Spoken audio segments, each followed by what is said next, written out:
दोस्तों, मासिक परीक्षा अक्टूबर का आपका मासिक जांच सेट वन जो है रसायन शास्त्र का, इसका सॉल्यूशन देख रहे हैं कक्षा 12 का। इससे पहले मैंने फिजिक्स का और इंग्लिश के आपके बना दिए हैं, साथ ही साथ आपका जो है ज्योग्राफी का वो भी बना दिया है। इसके बाद मैं अकाउंट्स का बनाऊंगा, तो इस तरह से सारे बना रहा हूं मैं, और आप बने रहिए इस चैनल पे, सारे के सारे आपको मिलते रहेंगे। सबसे पहले क्वेश्चन से स्टार्ट करते हैं। पहला क्वेश्चन जो पूछा गया है, the number of atom in face centre cubic cell unit of a mono atomic substance is equal to 4। आपको सभी को पता है फलक केंद्रीय घनीय एकक कोष्टिका एफसीसी में उपस्थित परमाणुओं की संख्या कितनी होती है? 4 होती है। ये आपको पता होना चाहिए, अगर नहीं पता है तो सभी का पता होना चाहिए आपको। इसके बाद में दूसरा जो क्वेश्चन है यहाँ पर, ये क्वेश्चन जो है इसमें दूसरा भी पूछ सकता है, फलक केंद्रीय कोष्टिका का दूसरा भी पूछ सकता है, ध्यान रखना है आपको। उसके बाद में आते हैं, which of the following crystal, यानी कि निम्नलिखित में से कौन सा क्रिस्टल शॉटकी और फ्रैंकल दोष दोनों को प्रदर्शित करता है? तो इसमें जो सिल्वर ब्रोमाइड है ये दोनों को प्रदर्शित करता है, तो ये ए ऑप्शन इसका करेक्ट हो जाएगा, ये ए वाला ऑप्शन करेक्ट है। तीसरा है, एनटीपी पर एक मोल गैस का आयतन जो होता है वो 22.4 लीटर होता है, इसमें भी ए ऑप्शन आपका करेक्ट है। आगे बढ़ते हैं, नेक्स्ट जो क्वेश्चन है इसमें बात करें, विच ऑफ द फॉलोइंग, यानी कि निम्नलिखित में से कौन सा विलयन की सांद्रता तापक्रम में परिवर्तन होने पर परिवर्तित नहीं होता?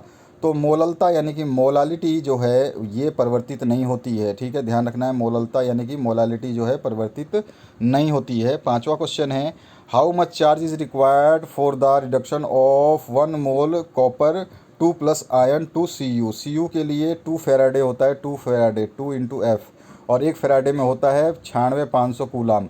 तो 96,500 गुणा 2 करोगे तो इतना आएगा 193,000 कूलाम। तो इसका आंसर हो जाएगा ए ऑप्शन करेक्ट, ठीक है। इसके ऊपर न्यूमेरिकल भी आया है, उस न्यूमेरिकल को देखेंगे। क्वेश्चन नंबर 6 की बात करें तो क्वेश्चन नंबर 6 में, the process in which a substance gain electron is called, यानी कि किसी पदार्थ में इलेक्ट्रॉन का ग्रहण करने की प्रक्रिया को हम क्या कहते हैं? तो हम उसको रिडक्शन कहते हैं, यानी कि अवकरण कहते हैं, ठीक है। अब इसके बाद आते हैं, सफ़ेद फॉस्फोरस की आकृति जो होती है टेट्राहेड्रल होती है, यानी चतुष्फलकीय होती है। सी ऑप्शन इसमें आपको करेक्ट करना है। आठवां जो क्वेश्चन है इसमें पूछा गया है आपसे, which of the following is a tetra basic acid, तो यहाँ टेट्रा बेसिक एसिड जो है ये हो जाएगा पायरोफॉस्फोरिक अम्ल, यानी कि पायरोफॉस्फोरिक एसिड जो है, सी ऑप्शन इसमें करेक्ट हो जाएगा आठवें क्वेश्चन में। नौवें क्वेश्चन की बात करते हैं तो नौवें क्वेश्चन में जो आंसर आएगा आपका, POCl3 अणु में केंद्रीय परमाणु की संकरण अवस्था तथा केंद्रीय परमाणु पर इलेक्ट्रॉन की निर्जन जोड़ी उपस्थित होती है, तो वो कौन सी होती है? sp3 और 0, यानी कि सी ऑप्शन इसमें करेक्ट करना है आपको। इसके बाद आते हैं हम नेक्स्ट क्वेश्चन की तरफ। नेक्स्ट क्वेश्चन जो है इसमें क्या पूछा गया है, इसमें पूछा गया है, which of the following do not conduct electricity, इसमें से कौन इलेक्ट्रिसिटी नहीं करता है? तो जो सॉलिड होता है NaCl वो इलेक्ट्रिसिटी नहीं करता है, क्योंकि इसमें फ्री इलेक्ट्रॉन नहीं होते हैं NaCl में, ठीक है। तो सॉलिड एस लिखा है तो सॉलिड है, सॉलिड मतलब कठोर या ठोस, ठीक है। इसके बाद आते हैं नेक्स्ट जो आपका क्वेश्चन है, इसमें आपको बताना है शॉटकी और फ्रैंकल दोष में आपको अंतर बताना है। तो इस तरह से एक सारणी बनाएंगे और इस सारणी में फ्रैंकल दोष और शॉटकी दोष लाइन वाइज लिख देंगे, इनमें दोनों में अंतर आमने सामने लिख देंगे, जैसे कि मैंने लिखा है यहाँ पर, ये अंतराकोशी दोष होता है और ये रिक्तिका दोष होता है, ठीक है, इस तरह से आमने सामने। और ये उन आयनिक यौगिकों में पाया जाता है जिनमें धनायन का आकार छोटा और ऋणायन का बड़ा होता है, इसमें ऋणायन का बड़ा और धनायन का छोटा होता है, उल्टा होता है इसमें।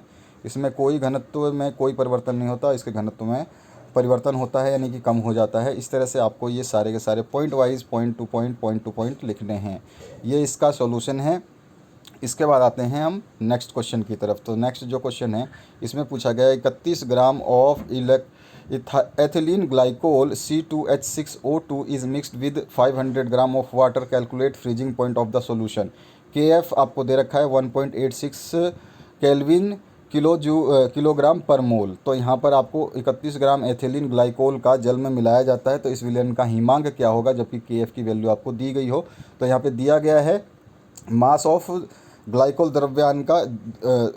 का द्रव्यमान जो है 31 ग्राम दिया गया है, और जल का द्रव्यमान 500 ग्राम दिया गया है। और एथिलीन ग्लाइकोल का परमाणु भार जो है हम निकालेंगे, तो इसका हम निकाल सकते हैं, सभी का परमाणु भार हमें पता है। तो C2 है, यहाँ पे H6 है, O2 है, तो यहाँ पे इसकी वैल्यू O की जगह और इसकी वैल्यू रख देंगे, तो सबकी वैल्यू आ जाएगी 62 ग्राम। अब हमें पता है कि KF दे रखा है 1.86 केल्विन जो है आपका किलोग्राम पर मोल में है। अब इसके हम आंसर को क्या करेंगे, इन सभी वैल्यू को हम रख देंगे इस फॉर्मूले में, जो कि डेल एफ़ निकलता है, डेल टी एफ निकलेगा। तो यहाँ पे डब्ल्यू बी डब्ल्यू एम जो कि जो मैंने ऊपर लिखा है और डब्ल्यू ए सारे रख देंगे। तो यहाँ पे डब्ल्यू बी आपके पास में है 1.86। इसके बाद में आपका सॉरी के एफ़ जो है आपको दे रखा है 1.86 और डब्ल्यू बी जो दे रखा है 31 दे रखा है और डब्ल्यू एम बी दे रखा है 62 दे रखा है, अभी हमने निकाला है। और वाटर दे रखा है हमारे को 500। तो इन सभी को रख दिया समीकरण में, तो हमारे पास ये आ गया 0.186 के, यानी कि आपका जो है इतना आ गया। अतः सिंस हम निकालेंगे तो टी एफ बराबर होता है T F degree minus T F, ठीक है। डेल में निकालना है तो डेल्टा जब निकालेंगे तो ये क्या हो जाएगा, यहाँ से हमारे पास आ जाएगा टी एफ की वैल्यू निकालनी है तो टी एफ हो जाएगा जो डिग्री है, और टी एफ हमने निकाला था कि कितना है हमारे पास 2, और 2 को हम लगा देंगे इसमें। 2 की जगह सॉरी 2 की जगह हमें क्या लिखना है 1.86 लिखना है। 1.86 लिखेंगे तो हमारे पास ये जो आ जाएगा, यहाँ पर 2 लिख दिया है गलती से, ये मिस्टेक है, इसको हम सही कर लेते हैं। और यहाँ पर हमें 2 की जगह क्या लिखना है 1.86, ठीक है, ये लिखना है। ये आंसर में हमें करेक्शन करना है, ध्यान रखना है आपको, इस वीडियो को आराम से समझ लें। यहाँ पर 1.86 आएगा जो कि ये वैल्यू है, यहाँ पर लिखेंगे। और उसके बाद में ये टी एफ की वैल्यू होती है 273, ठीक है। तो 273 में से 1.86 को माइनस करेंगे तो हमारे पास 272.814 केल्विन जो है इसका सॉल्यूशन आ जाएगा, ये इसका आंसर होगा। तो ये ध्यान रखना है 1.86 आपको करना है, ये याद रखना है। यहाँ 2 लिखा हुआ था, 2 को हटा देना है। आगे बढ़ते हैं नेक्स्ट क्वेश्चन की तरफ। तो नेक्स्ट जो क्वेश्चन है यहाँ पर आपका what is salt bridge. Salt bridge क्या है, मेंशन इस फंक्शन, इसके फंक्शन भी हमें लिखना है। लवण सेतु क्या है और इसके कार्यों का उल्लेख करना है। तो लवण सेतु जो है ये KCl या KNO3 या फिर Na2SO4 अगर विलेन की जेली से भरी हुई यू आकार की जो है नली होती है, जो दूसरे मिश्रण को एक दूसरे से मिलने से रोकती है और वोल्ट मीटर लगा रहता है, ये है साल्ट ब्रिज, जो यू आकार की ये वाली साल्ट ब्रिज है, ठीक है। और यहाँ पे कॉपर सल्फेट सॉल्यूशन है, यहाँ पे जिंक सल्फेट है, यहाँ पे जिंक इलेक्ट्रोड है और यहाँ पे कॉपर इलेक्ट्रोड है। इस तरह का ये संरचना होता है।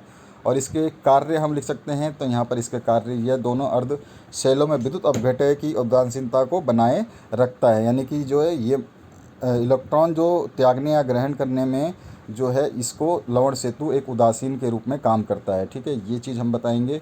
इसके बाद में इसका पूरा का पूरा सॉल्यूशन लिखेंगे, ये वाला भी हम बता सकते हैं, मतलब हमें समझाना होगा इसको, ठीक है। तो 2 कार्य हैं, एक कार्य यहाँ पर है अलग अलग विलयन में आपस में 2 अलग विलयन को आपस में जोड़ने का काम करता है। सेतु मतलब ब्रिज है और ब्रिज का मतलब क्या होता है, किसी ना किसी चीज़ को जोड़ता है। तो ये इसका सॉल्यूशन हो जाएगा, इसका आप आराम से देख करके सॉल्यूशन बना लेना। अब आते हैं PH3 has lower boiling point than NH3 यानी कि फॉस्फिन क्वथनांक जो है अमोनिया से कम होता है, क्यों।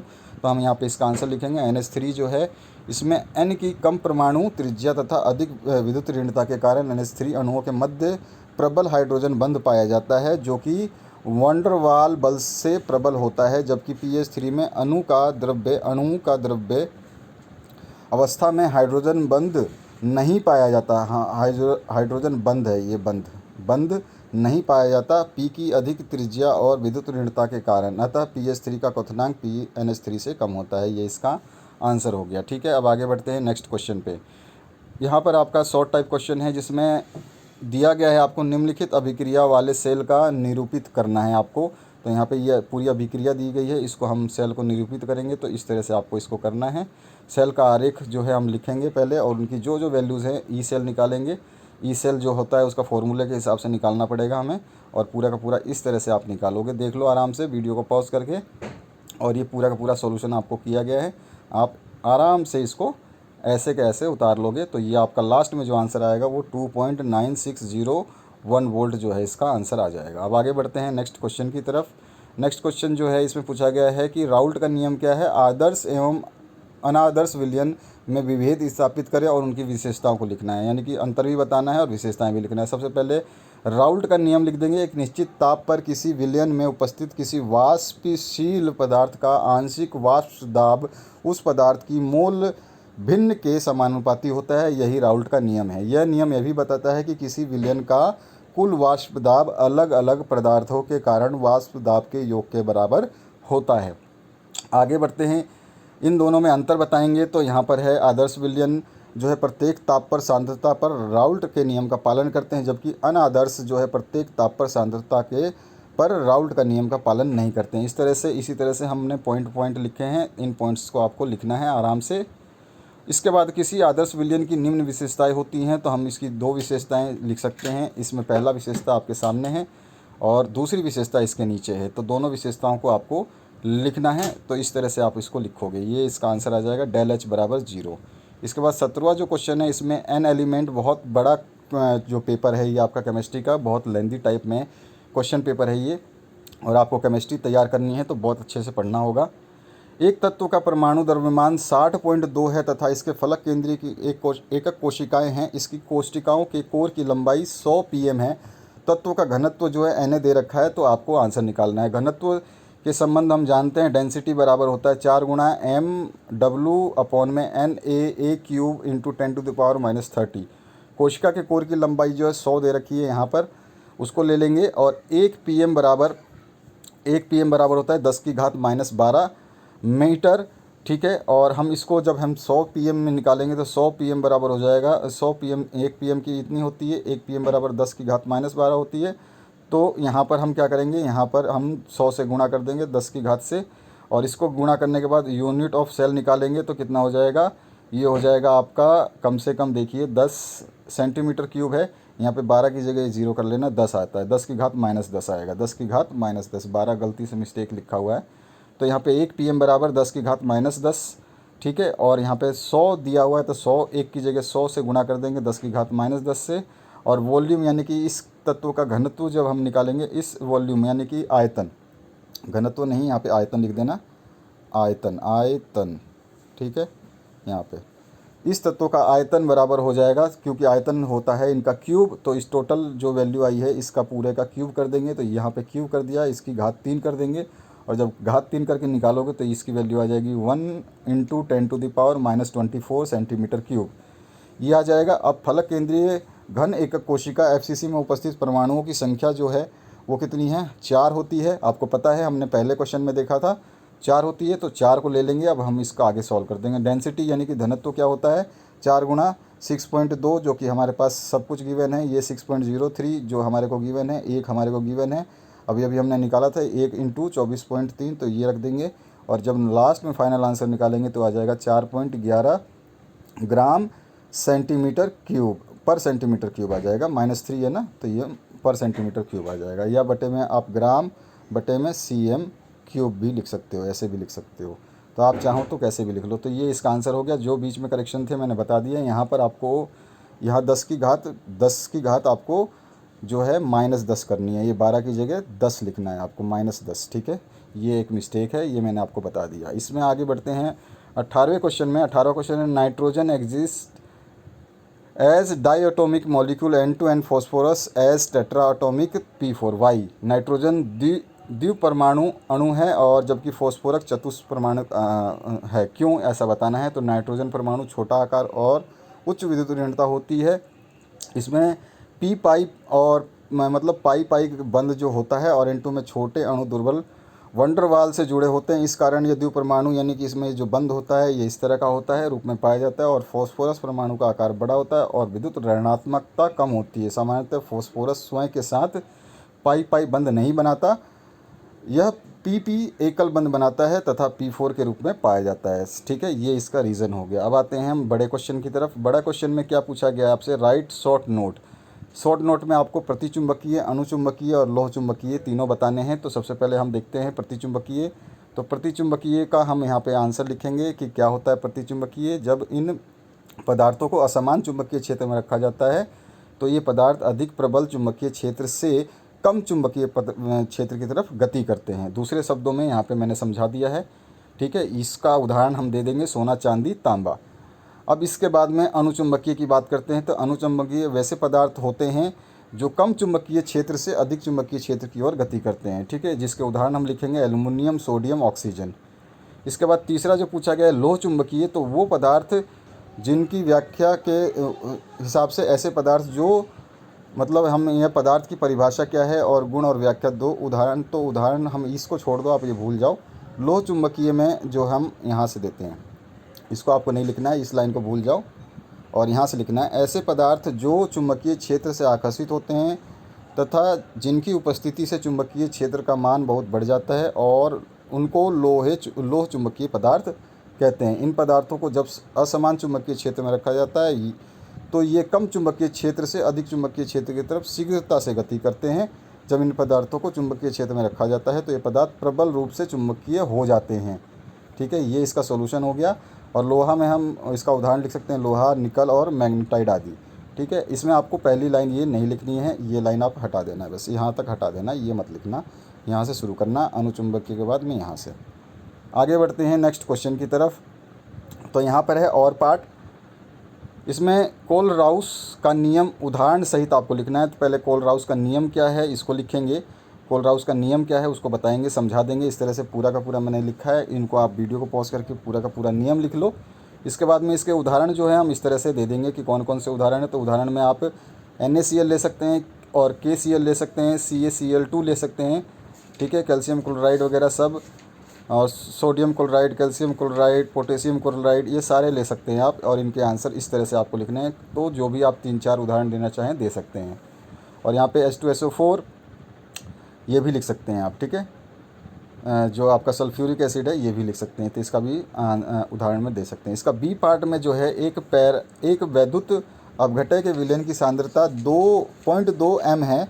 विशिष्ट प्रतिरोध जो है 5 × 10⁻³ ओम सेंटीमीटर है। तो मोलर चालकता आपको बताना है। तो दिया क्या गया है, विशिष्ट प्रतिरोध जो है 5 × 10⁻³ ओम सेंटीमीटर दिया हुआ है। इसके बाद में विलयन की चालकता जो होती है K बराबर होती है 1/ρ, रो मतलब डेंसिटी। तो यहाँ पर 1/ρ की जगह रो की वैल्यू हमें दी गई है, विशिष्ट प्रतिरोध जो है डेंसिटी जो दे रखी है, तो यहाँ पे हम लिख देंगे 1/2 और इसको हम सॉल्व करेंगे तो आ जाएगा 1/5 × 10⁻³ पर ओम पर सेंटीमीटर। उसके बाद में अब मोलर चालकता निकालेंगे। तो मोलर चालकता का फॉर्मूला जो होता है ये 1000 × K/m होता है। तो हमारे पास अभी हमने देखा K की वैल्यू जो है हमने यहाँ पे ये निकाली है, इसको रख देंगे यहाँ पर।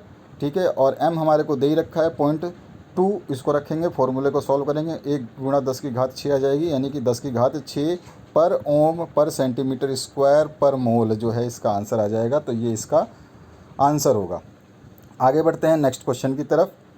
यहाँ पर है 20वां क्वेश्चन, जिसमें draw the structure of the following, जिसमें PCl5 का, P4 का, P3PO4 का और PCl3 का और N2O5 का जो है स्ट्रक्चर बनाना है। तो सबसे पहले हम बताते हैं आपको, जो स्ट्रक्चर होगा PCl5 का वो ऐसा होगा, यहाँ पर दिया गया है। P4 का स्ट्रक्चर ऐसा होगा, यहाँ पे दिया गया है।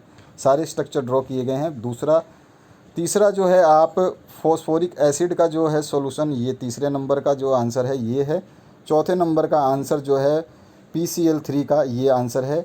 और पांचवा नंबर जो लास्ट में आपका N2O5 है, इसका स्ट्रक्चर कुछ इस तरह से बनेगा N2O5 का।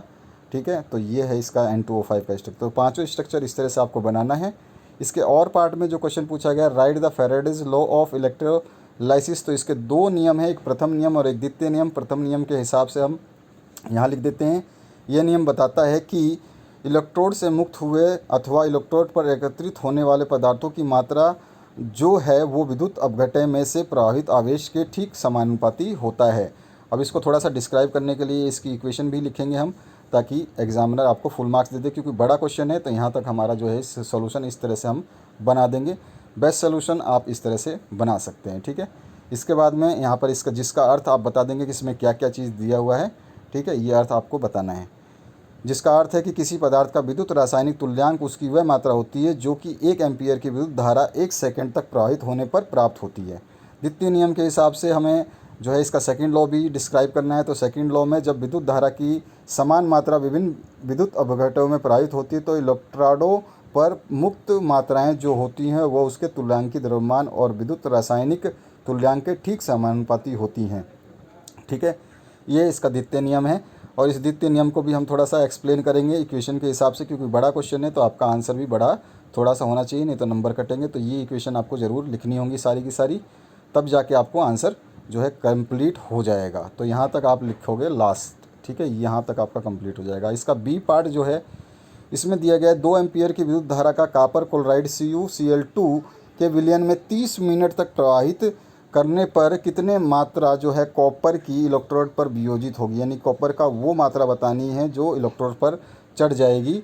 तो यहाँ पे दिया क्या गया है कि यहाँ पे 2 एम्पीयर दिया गया है हमें आई करंट, और टाइम दिया है 30 मिनट। आप न्यूमेरिकल में देखना चाहें तो यहाँ पे देखो 2 एम्पीयर दिया गया है और आपको 30 मिनट दिया गया है। ठीक है, अब बढ़ते हैं आगे। यहाँ पर हम इसको सेकंड में कन्वर्ट कर लेंगे, तो 30 मिनट को 60 से गुणा करेंगे तो ये सेकंड में आ जाएगा, क्योंकि मिनट गुणा 60 होता है तो सेकंड में, तो 1800 सेकंड आ गया। क्यू बराबर होता है आई गुणा टी। आई हमारे को 2 दे रखा है और टी अभी अभी हमने 1800 निकाला, तो 1800 यानी कि 3600 कूलम्ब जो है क्यू, यानी कि चार्ज जो है आवेश जो है वो 3600 कूलम्ब हो गया। हम जानते हैं कि सी यू का अणुभार जो होता है, आपको पता होना चाहिए, सी यू का अणुभार 63.546 ग्राम होता है। और सी यू को मुक्त करने के लिए आवश्यक आवेश जो होती है वो अभी अभी हमने पहले क्वेश्चन या दूसरे क्वेश्चन में देखा था, 2 गुणा एफ होती है, और एफ़ की वैल्यू होती है 96,500, तो 2 गुणा 96,500 कूलम्ब होती है आवेश। ठीक है, और 2 गुणा 96,500 कूलम्ब आवेश कॉपर के कितने अणुभार को 63.546 ग्राम अणुभार को मुक्त करता है। ठीक है ना, कितना, ये वाला इतना मुक्त करता है, तो एक कितना मुक्त करेगा, तो इसके बटे में ये हो जाएगा। तो यहाँ पे लिख दिया हमने, एक कूलम्ब कितना अणुभार मुक्त करेगा, 63.546 बटे में 2 गुणा 96,500। और हमारे को निकालना कितना है, 3600 कूलम्ब का, क्योंकि हमें 3600 कूलम्ब हमने ऊपर निकाला है, इसका निकालना है हमें कि 3600 कूलम्ब का कितना निकालेगा, कितना डिपॉजिट करेगा वो, तो 3600 का निकालते हैं। तो 3600 कूलम्ब जो है कितना अणुभार मुक्त करेगा, तो यहाँ पर देखिए 3600 इससे गुणा हो जाएगा, इस वाले को इससे 3600 से गुणा करेंगे, काटेंगे पीटेंगे, जो है इसका सोल्यूशन करेंगे तो ये आ जाएगा लास्ट में 1.1853 ग्राम। आंसर जो है इसका आ गया। तो ये है आपका केमिस्ट्री का फुल सॉल्यूशन। सारे प्रश्नों के उत्तर हमने देखे। इसी तरह से आपके और भी सब्जेक्ट जो हैं वो बन रहे हैं और उनको अपलोड कर दिया जाएगा। शांति बनाए रखें, दोस्तों के साथ शेयर करना और लाइक करना ना भूलें। वीडियो को ध्यान से देखें, 1-2 जगह जो करेक्शन थी वो मैंने इस वीडियो में कराई है। और आपका जो भी क्वेश्चन पेपर जो बोर्ड द्वारा जारी किया जा रहा है, जिसका एग्ज़ाम आप दे रहे हैं, वो आप हमारे व्हाट्सएप नंबर 8469022568 पर सेंड कर सकते हैं। अगर आपको दिक्कत होती है उसके सोल्यूशन में, तो 8469022568 इस नंबर पे आप व्हाट्सएप कर सकते हैं उस क्वेश्चन पेपर को जो बोर्ड ले रहा है आपका। और आप एग्ज़ाम देने के बाद में अगर आपको उसका सोल्यूशन चाहिए तो आप इस नंबर पे हमें व्हाट्सएप कर सकते हैं, चाहे वो आपका अर्धवार्षिक परीक्षा का हो या फिर मंथली असाइनमेंट का पेपर हो। आराम से आप उसमें से जो क्वेश्चन में डाउट हो रहा है, कोई दिक्कत नहीं है, आप पूरा पेपर साफ़ फ़ोटो खींच करके इस नंबर पे भेजेंगे, उसका सोल्यूशन हम बना देंगे। तो आशा करता हूँ इस वीडियो से आप लोगों को काफ़ी हेल्प मिली होगी।